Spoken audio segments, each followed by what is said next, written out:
This is Lessons Learned, and I'm your host, Matt Kennard, CEO of Better Lesson.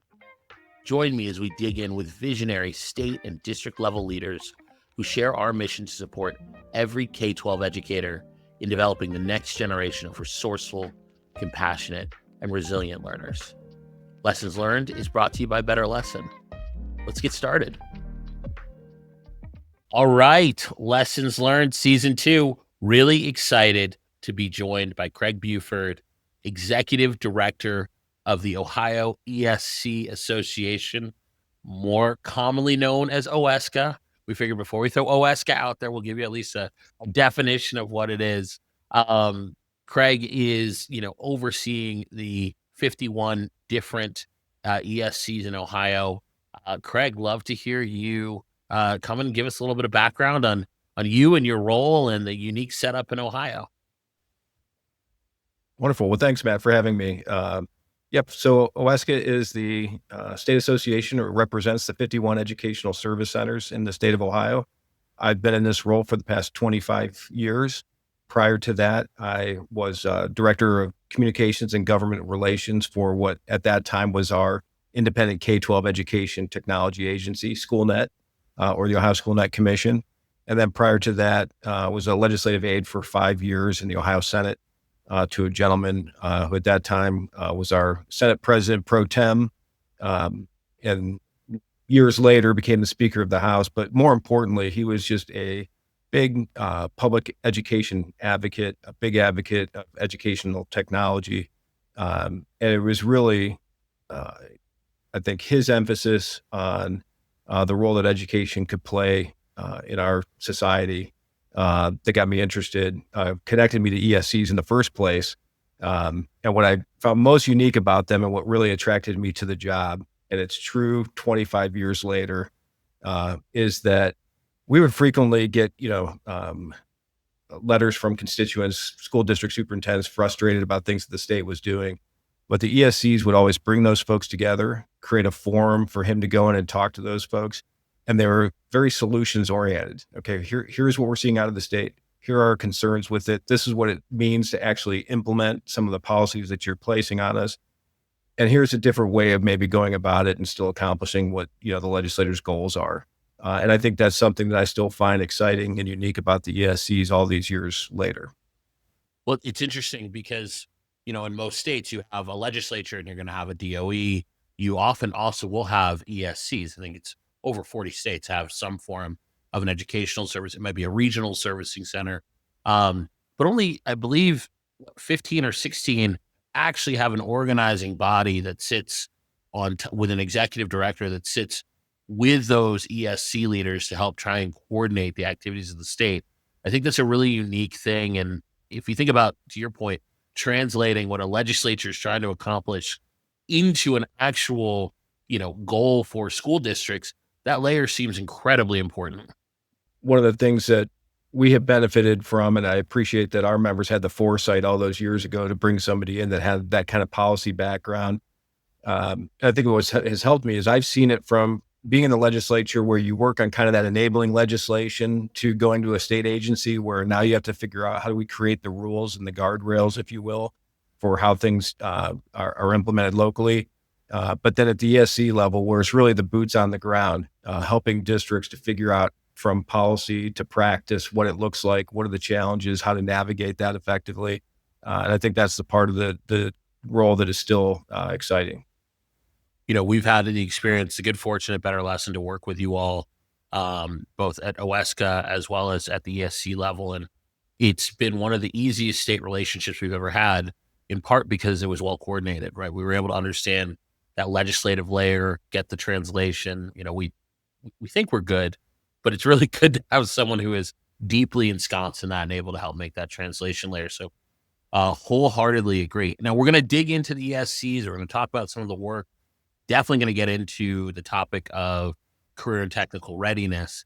But before we do all of that, Craig, everyone's got a story, and it's always a unique one to what brought you, into the legislature, and then being able to, spend a career now working with educators across the state.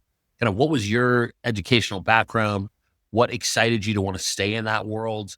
And 25 years later, what has made you happy, when you look back on your career to know that you kind of hung your cape doing this work? Well, I think it's interesting, and you maybe don't realize at the time what are the things that motivate you and how much your background and upbringing influence where you end up going. So, I was fortunate enough to have grown up in a, again, at the time probably didn't appreciate, a pretty small community, just over probably 5,500 people in that town. Had a graduating class of 45 Ooh. students, and So you knew everybody, and you everybody knew knew everybody. And you everybody can get knew away with you. anything. It's exactly right.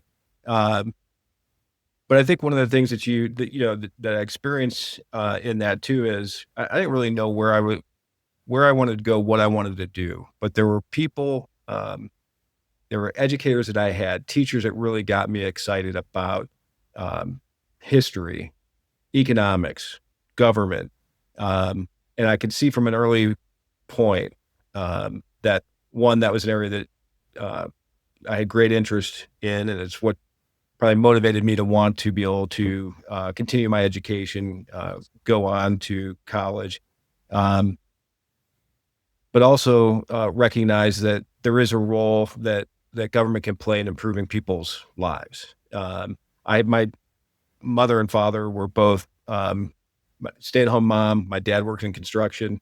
Um, One of the things that he emphasized to my sister and I was, I don't want you to have to work as hard as I have to work. I want you to go get a good education. So he prioritized that. They emphasized the need to go and do that. Uh, Ended up at Bowling Green State University in Bowling Green, Ohio. Was fortunate enough, again, to make a connection, do an internship with a common pleas court judge up there, who I did not know at the time had been a former Speaker of the House in Ohio. And turned me on to an internship that I, applied for post graduation. Was fortunate enough to have gotten it, and then, as I said, ended up working for three state senators as an intern. But then with Bob Cupp out of Lima, and really just the kind of person that you want to see in public service, who is listens to his constituents, is committed to things like public education and public safety. Um, and he was a workhorse in the legislature. We dealt with workers' comp reform and campaign finance reform, and he was chief architect in the state's response to a school funding lawsuit. Um, and was somebody who mentored me, but also gave me the opportunity to try different things, to learn new things. And it's again, he introduced me to ESCs and what ESCs are, and the impact that they could have. And it's funny how your experiences point you in a certain direction that you may not have planned for. 100% agree. And I think, exposure, right? The ability to see what's even possible. Because I'm going to guess that in, sophomore year in a small town with a graduating class of 45, you never thought you'd be in the state capitol working as a legislative aide, thinking about, campaign finance reform or school structuring.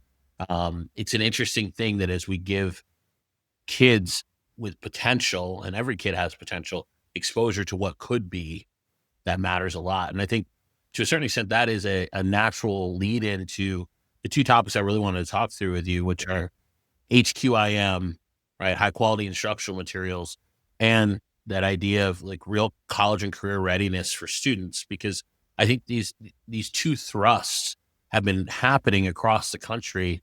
Ohio's been at the forefront, I think, of really putting an emphasis on both pieces, because to a certain extent, that feels like the right levers for us to be pulling in a world where we've got to think more broadly than it's only 4-year college. That's it. The only thing you could possibly do is go to 4-year college, and otherwise it's a failure. But instead, destigmatizing to the idea that there's lots of options for kids that require us making sure that from day one, they've got great instructional materials and they're being supported with exposure to pathways that matter to them. So maybe we start with HQM. That's where we actually got to partner with you all, thinking about math implementation across the state, and that was an interesting one because that really started as a grant via the DOE and the legislature that turned into what has been now ongoing work for a couple of years.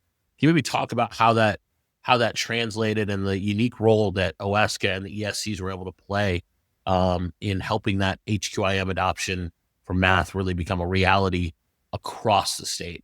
I think we've benefited from having a state superintendent pre-pandemic who really valued having a regional structure and trying to identify ways in which to leverage the region's experts out in ESCs and school districts and higher ed partners and so forth, and figuring out how to partner with organizations like that. We really weren't able to get much moving pre-pandemic. If there's a benefit that came out of it, that really lit the match to try and figure out pretty quick how we were going to work with one another and how we could try to identify content area experts at ESCs and other providers across the state and figure out how to leverage that collective expertise. And frankly, some of the federal stimulus funds provided the additional support and funds that we needed to be able to do something that we might not otherwise have had the resources to do. I think having a leader like that also empowered other people at the department to try and figure out how to enter into those partnerships. And we've always benefited from people like Sherry Burcham, who helps to lead some of their, and Carrie Martinez helped lead some of their math initiatives, and Melissa Weber-Mayer, who's doing the literacy work, and Jill Grubb, who's done a lot of their leadership, where they have recognized ESCs. They've seen ESCs as key partners. So we had the history and we had some pre-existing relationships of people really who had a vision of, this is kind of a direction we want to go. We know that we can't do it without partnering to others, and able to get it to scale, we're going to have to figure out how to do this in a more meaningful and systemic way. So I think we were fortunate in that we had been trying to go this path for some time, and then we just had a few external factors that sort of, accelerated it, if you will, to be able to get things moving. And I think we're lucky that we have a new director and Director Dack. And I say new, he's a little over a year now that he's been in that seat, but he talks a lot about. Still new. You're still new. You got plenty of time to be the new person. Yeah. But he talks too about, the need to have a partnership first mentality. And in order to do the things that they would like to get accomplished and the work that the DeWine administration has prioritized around literacy and math, attendance, that they're going to have to figure out how to partner with others in the field. And I think this is where, having an organization like OESCA that can make that bridge between our membership and the department and try and facilitate those conversations is allowed us to continue to make progress. I love the idea of it being group work. I come from a digital core curriculum background. When you think about the combination of great leadership and intent alongside of really strong professional learning to go and make sure that implementation happens with fidelity, I think you all played a critical role of attracting the partners, both from a legislative and funding side, but also from a private partner side to make that a reality. And I think sometimes we don't talk enough about public-private partnership in our HQIM dreams. How do you feel when you think about the model you all been able to run, of being able to think of being that linchpin between what's happening at the state level, but also being able to think about the commercial partnerships and relationships that are needed? Yeah, I think it's been invaluable. I mean, the reality is we've had ESCs that have been doing this sort of individually and independently for a long time. They tend to, and it's because of the way we're structured as a state, where we probably at times operate as 51 Confederate, separate and sometimes siloed organizations as opposed to a statewide network. And so our 51 members look very different. And part of that's because districts can pick and choose which ESC they want every 2 years with the state budget process. The majority of our funding comes in fee-for-service contracts with our school districts. And so each ESC looks like what their school district clients want them to look like. And so sometimes, and what they have gotten good at is they cannot be all things to all people. And so they need to go out and identify sort of those best in class providers that they could bring in. I think the challenge is all of those things were happening 51 different times. And while in some respects, choice can help drive quality, and it can help make us more responsive. It also can create redundancy and duplication. And so I think the benefit and serving as sort of this linchpin was, how do we get back to working as a statewide network? How do we backfill for one another, so that every ESC doesn't have to look the same? Because if they can't do something, their neighbor can come in. And if they can't do something, we have other partners like Better Lesson, who can fill in, or even better, they build the capacity and rise all boats. And that's what I think was really beneficial about the HQIM work. It was the foresight of our department staff of, look, we want to make sure that we have regional capacity, that anytime a district needs help, they can get it. And we've got a quality person here, and we're going to partner with some of these outside partners to help build ESC capacity. I think one of the things that's really cool for us to see, and Montgomery was the contracting ESC working with you all for the HQIM work we did in 22, 23, and 23, 24. Seeing Shannon Cox and Candace Sears and others from Montgomery really be a bridge with you to the other ESCs to think about how we could work together, share resources, really opened up an interesting and unique pathway that I think I'd love to see more states model, because it meant that we were able to scale our professional learning work. Folks like Instruction Partners are also able to scale their adoption work pretty seamlessly, because so much of the coordination at the district level was being handled via the ESC network. And so we really thought it was a wonderful modality for doing that work, and something that also then set the stage as we worked with those districts to then translate what was an initial grant into now what's been almost 2 years of follow-on work at the district level as folks think about, HQIM adoption. So it's a unique model. We think it's really cool, and one that we hope that folks who are listeners here can think about as they're working with their state and regional agencies, the power that can bring to the impact that you're trying to drive. It's been great. I'll tell you, we've used that model a couple different times now. And it's kind of, if you think of it as sort of a hub and spoke where, the funds and the coordination went out to an ESC, but that ESC then in partnership with us try to identify who are all the other providers or ESCs that are out there that have expertise in math, in literacy. We did something around threat assessment training with the state for school safety. We've since done projects with alternatives to Algebra 2, and then kind of a strategic resource allocation. But in each one of those, they identified an ESC to kind of be that hub and fiscal agent and coordinating entity, partnered with the association, where we would put out, in a sense, an RFP to say, okay, here's the project, who's in and who's out. And then again, you have that plan. If there's an ESC that either doesn't have the staff or capacity or background to participate in that project, if a district needs support, somebody else from a neighboring ESC comes in. And in all of those instances, we've had a private partner like Better Lesson that's building our capacity to make us bigger, better, faster, stronger. And I think it's worked well. And I'll say this, professional learning, and I say this as a professional learning provider, so, it is what it is, but the idea of building capacity to us is so important, because at the end of the day, school districts need to be able to, yes, work with external partners, but we want to see them continuously improving the skill set.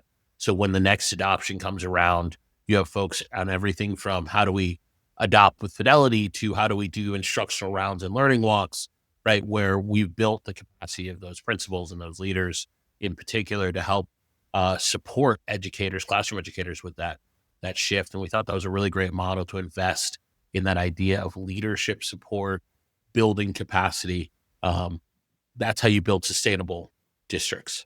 If I could add one other thing that I think was really great about, or has been great about our partnership and the work that you all did with the state, is frequently when we are looking to partner with different private organizations, it can feel like it's solution driven. They have a particular product or service that they want to offer. Oftentimes they may be big enough that they don't feel the need to customize it to a state's particular need. I think that's something that you guys always came in with a listen first approach to understand what the context in Ohio was, to hear what the client, in this case, the state, but also the partner ESCs we're trying to get accomplished, and really taking the time to understand the state context, how we were structured, what we needed to do to be responsive to a particular need. So I think that's another critical component to success of these types of initiatives, is not just finding that partner that's got, quality people and a quality service, but also one that's willing to listen and understand what a state's context is, in order to help make it successful. And not everybody's set up that way. So it's certainly, we appreciate that. No, 100%. And I think that the thing that makes that possible is when you're also clear on what you want to do.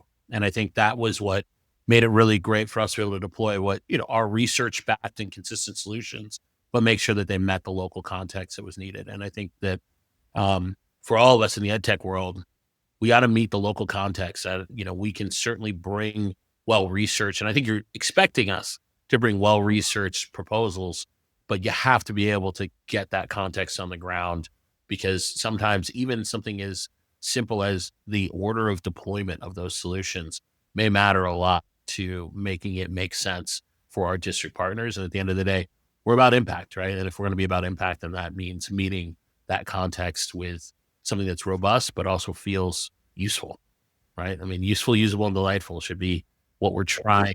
There you go. Craig, the other thing, we talked a little about HQIM, but I think the other thing that's been really important, and I think it's the hottest topic right now, is, what does college and career readiness actually look like? How do we think about college and career ready students? And I love the fact that we are finally destigmatizing the idea that going to trade school or thinking about dual enrollment or graduating with an associate's degree or whatever that pathway might be, if it's producing students who are self-sustaining, I risk saying the word happy, but let's say feel like they have a motivating pathway for themselves to go follow, that's a great thing. And if we look at the top school districts and systems around the world, they all emphasize the idea that it's about being college and career ready, particularly in a world where we have coding and robotics and other things. College may not be the thing that isn't right for someone, or from a financial perspective, taking out $200,000 worth of loans doesn't make any sense against what folks are considering doing and wanting to do. And we think about those motivating pathways. Can you talk a little bit about Ohio's approach around the idea of CTE? And I know they're encouraging districts to adopt pathways, but I'd just love to hear kind of your view on where we're headed there, because it feels exciting and encouraging. Well, I feel like we've, kind of come full circle a little bit to where, we got a kind of a lot of different options or career paths that we're trying to, educational paths that we're trying to move kids down.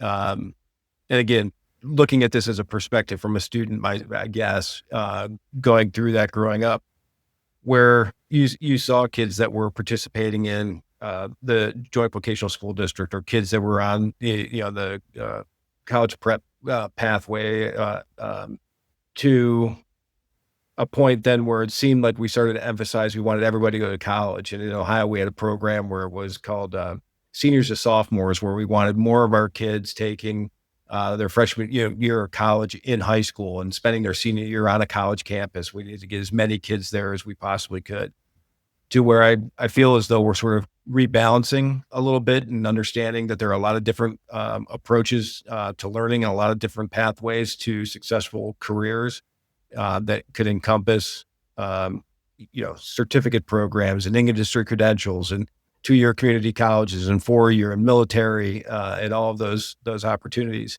and really focusing early on in a student's career of understanding what is their aptitude, what are their interests, how do we keep them engaged in learning, and I think that's important for a kid growing up in a small town who didn't really know what it is they wanted to do or where they wanted to go, and not understanding the real life relevance of what I was learning. I mean, it was pretty clear if I look back on it now, and I can look at my grade cards of the D's in algebra and the A's in history and economics and government, that the things that I really enjoyed and that resonated with me, and if I had been thinking at that time of this is what I can take and do with that, again, as a student my sister and I were, first in our family to go to college, parents who were well-meaning and knew they wanted us to go, to college, but didn't necessarily know what advice to give or what opportunities were out there. Um, I feel like Ohio has really created a lot of opportunities to have those conversations, whether it's through Ohio Means Jobs or the other things that our Department of Ed and Workforce have put in place to equip educators with the tools they need to have those conversations with students earlier and earlier in their academic careers. It's really interesting when you talk to district leaders in Ohio, and I had the benefit of chatting with one, and the idea that three, you're putting out three pathways, you're trying to align those pathways to high wage, high availability jobs, you know, and have conversation about what it means to go to 4-year college, and have these conversations about what would it be to do a certificate program, et cetera. I think it's the demystifying you're talking about is so important, right? Because what's the number one predictor on whether or not you're going to go to college? It's whether or not your parents went to college. Why? For exactly the reason you just shared. Because it's a hard system to navigate, and it's a somewhat artificially gate kept system from an information perspective. And we can talk about all the reasons why or why not that's the case, but giving kids and families like realistic choices. And I also think, being able to help map hard and soft skills for kids to say, hey, listen, have you thought about entrepreneurship? Have you thought about robotics? Have you thought about coding? This seems to really matter to you.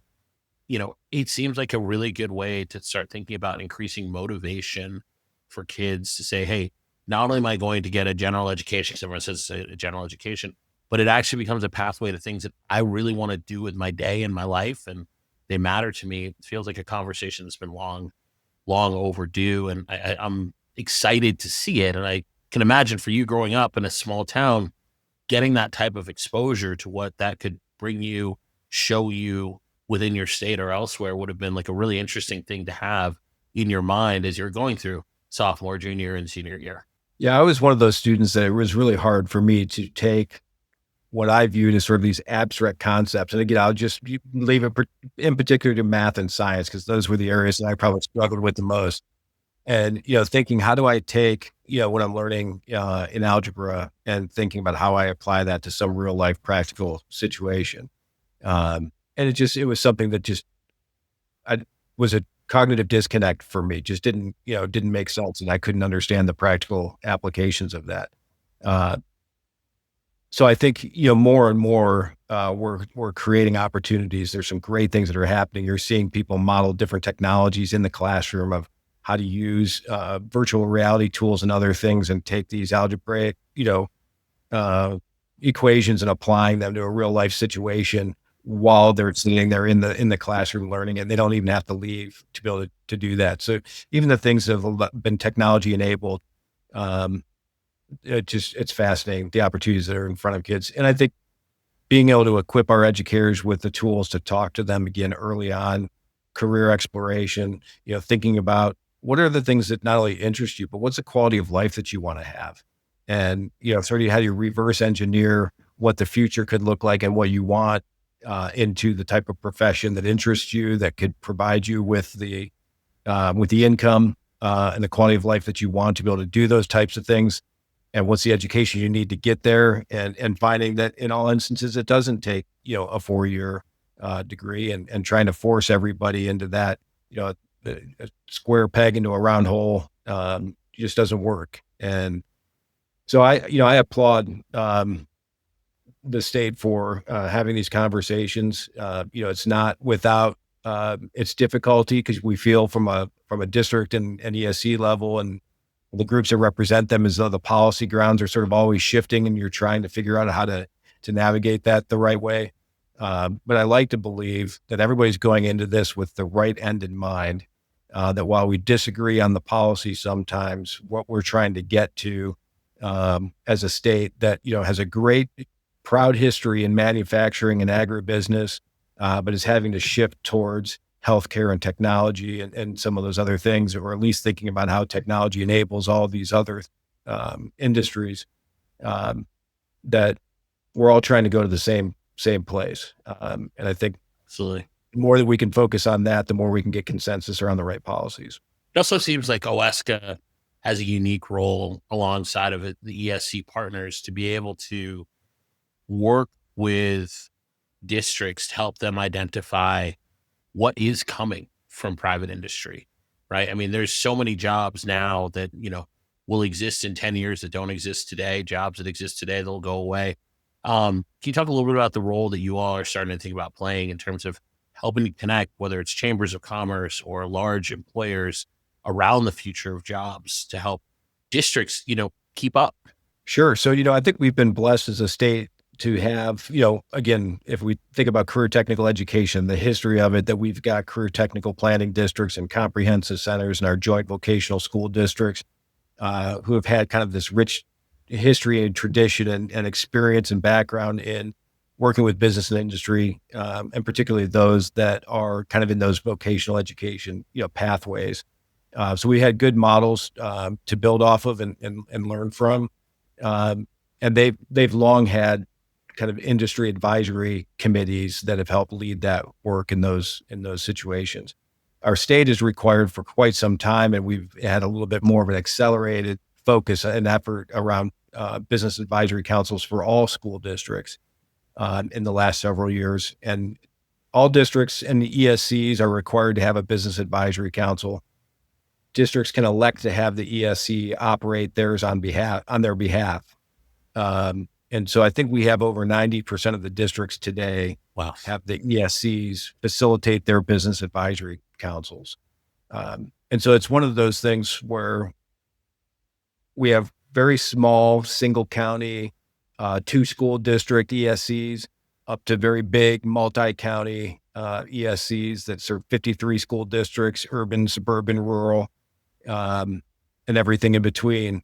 But one thing, and they're very different, but the one thing that is common and consistent across ESCs is that convener, facilitator, broker. And in these instances with the business advisory councils, they work with our Jobs Ohio regions and the regional economic development offices, with chambers of commerce, with local business leaders in industry, and bringing them to the table to really understand what's the data showing us in terms of where the key economic indicators that we should be focusing on, where are the job opportunities, and what are business leaders saying that they're seeing evolving in their respective fields. What do they need in employees that are either coming out of college or direct out of high school? And so those business advisory councils serve as a forum to create those connections with districts and be a little bit more strategic and intentional about that work. I think it's a great opportunity to see that combined approach, especially with alleviating some pressure on your districts, but then being able to make those connections right across the 51 and through you all. If I could just add one thing, because I think this is really important too. It's also, we have other professional organizations representing the business community that are also coming forward with, they are trying to find ways in which they can connect with these groups. They're really encouraging their members to be engaged. So Ohio excels that, in addition to representing, they're affiliated with the Ohio Business Roundtable, which is kind of like the CEOs of some of our bigger, publicly traded companies, but it has a policy shop and is really engaged with and helping to drive some of these policy conversations.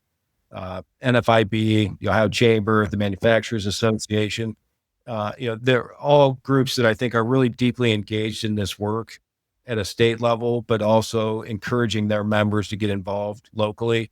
And so it takes all of us to come together and figure out how to have, positive conversations move in the same direction.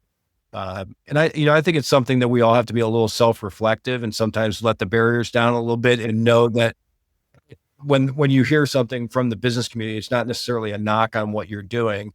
It's them trying to communicate, this is what our need is, and trying to figure out how do we all work together to get on the same path going in the right direction. But I also love the idea that the organizations are helping districts think about HQIM adoption are also the organizations are helping districts think about career and technical readiness, college and career ready students, because those two things go hand in hand. And if you think about long-term prep, the ESCs and OESCA play a unique role in being able to be that translating layer, but also communicate back to the legislature and the DOE what's happening from the ground up. And I think that combined effort, you all as a translation layer, it really is an important one to be able to rely on. And, I think it's one that, as we look at it, makes a lot of sense in terms of long-term support. Well, we have a system that was put in law several years ago, and it's actually called the Educational Regional Service System, but it includes ESCs and ITCs and other providers like the Joint Vocational School Districts. And the whole intent was, you guys are a conduit for us to roll things out from the state, but we also need a feedback loop. So we want to get information. We want to hear from districts, what's working, what's not working, what are their priorities, and how's that get fed back up to the state level. So again, credit to our General Assembly, other policymakers. They've been intentional in our state about designing a system that has that two-way communication. And I think it's not always perfect and we don't always get it right, but it gives us an opportunity to really position ourselves well. Well, Mr. Burford, we appreciate having you on for this. I think it's a unique and exciting time. I'm going to be in Ohio in a couple of weeks. Looking forward to seeing it on the ground. But we always like to give final word to our guests. Anything that you'd like to leave as a parting thought for the Lessons Learned audience? Well, I would just like to say, one, appreciate the opportunity to be on here, and I'm thankful for the partnership that we've had from Better Lesson. It's grown out of really a state-initiated activity, but it shows the power that you can have when you leverage government with nonprofit and private entities, and what we can do when we all work together on a common vision towards a common mission of doing what's in the best interest of kids. And so I think we've all learned from, and benefited from the partnership. And I hope that's something that folks can take away from the conversation today. Amen. Couldn't have said it better myself, and so I won't even try. This is Craig Burford, Executive Director of OESCA. This has been an awesome, awesome podcast. Excited to learn more about ESCs and how you can cooperate around HQIM and CTE. So thank you so much for the time, sir. Thanks for having me. Look forward to our continued work. That wraps another episode of the Lessons Learned podcast. Thank you for listening. For show notes and more about Better Lesson, please visit betterlesson.com/podcast. Lessons Learned is hosted by Better Lesson, the leading provider of data-driven, high-impact, system-wide K-12 teaching and learning solutions.